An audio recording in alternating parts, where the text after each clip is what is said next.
If you ever had the excuse that you want to get in shape but you don't have time, in today's video what I'm going to be doing is sharing my top 3 exercises that I would do if I only had 30 minutes to put towards my fat loss goals. Guys, if you don't know who I am, my name is Jonathan. I went from 250 to 177. I lost over 70 pounds through trial and error, and I make videos like this to give you realistic and effective strategies that work, so you have to waste time doing things that don't.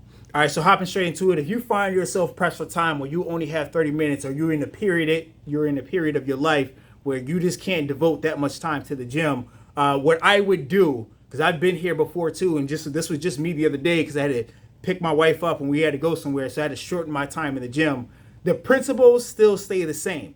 And those principles are whatever would work in an hour-long session in the gym are the same things going to work in a 30-minute session in the gym. You're just going to condense the movements down and either shorten the breaks that you take in between the workouts, okay? So what I always recommend, the things that work best, what I feel like is going to be the best exercise for fat loss or the best workout split is going to be a full body workout. So when I get to the gym or if I'm working out from the house or whatever, I always start off with legs, back, chest and shoulders, core, and then cardio. Okay, but if we're pressed for time, I'm probably going to skip the cardio portion and probably do cardio portion on a different day. Okay, so what that looks like, say if you're going into the gym, that could look like you hitting machines. So you hit leg press, leg extension, rows, pull-ups, any shoulder or chest exercise, and then you doing core, and then you call it a day. Okay, so when you're in there, I usually recommend everybody to do 8 to 12 reps, 3 sets per exercise, and then be done with it. Okay, the breaks that you take in between, you shouldn't be taking 1-2 minute breaks. You're gonna do your sets, kind of cool off a little bit, and then hop right back to it, and then go off to the next exercises. So you're giving yourself minimal rest, right? So it's still gonna be somewhat of an intense exercise, a moderate exercise, but you're giving yourself kind of minimal rest in between your sets. The next thing after that, again, if you had to do cardio, I would probably do cardio on a different day. And the best form of cardio, I still believe, is still going to be walking. Now, I always tell people to walk on an incline, 10 incline, 3.1 miles an hour. The reason why I'm going to tell you that's my secret formula is because you burn essentially like 10 calories a minute. So 30 minutes is going to equal 300 calories on there. Some people run flat on the treadmill and they still don't burn that.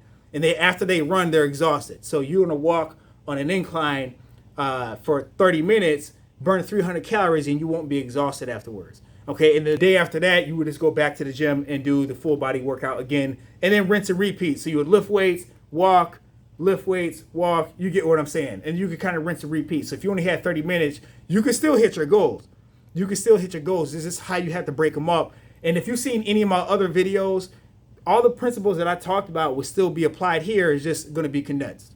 And another best tip, best practice if you are pressed for time is that buy some home workout equipment, right? Always set your environment up to win. What I did, I'm looking over there because I bought myself a treadmill. I got a Nordic Track iFit. I'm not like sponsored by them or nothing. I was letting you know what I got. But I got a treadmill down here so I can get my steps in too. And I got some home workout equipment. I got a YouTube short out that kind of breaks down like what I feel like is the best home workout equipment.